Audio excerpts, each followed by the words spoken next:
Certo che davanti a una sconfitta del genere un segretario federale che ha a cuore il suo partito si dimette. Tagliente come suo stile oramai da anni, l'eurodeputato e già segretario della Liga Veneta non nasconde più la sua diretta ostilità con l'operato dell'attuale segreteria leghista. Ancora di più oggi, dopo aver seguito con Roberto Bet, consigliere regionale fedelissimo di Luca Zaia, la prima conferenza stampa del dopovoto di Matteo Salvini. Il commento è quello che per lui non è successo niente e in realtà c'è stata una sconfitta devastante che vede la Lega, soprattutto in Veneto, in zone come la nostra, essere doppiata, triplicata da Fratelli d'Italia.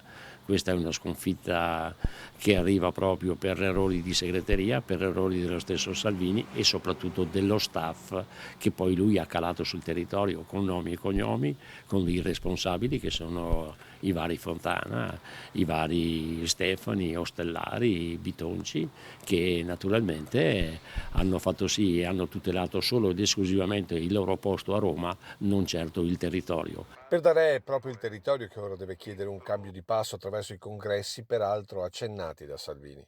Quelli che loro chiamano congressi di sezione non sono congressi ma sono soltanto dei rinnovi che una volta si facevano all'interno delle stesse segreterie e si dava comunicazione alla segreteria provinciale.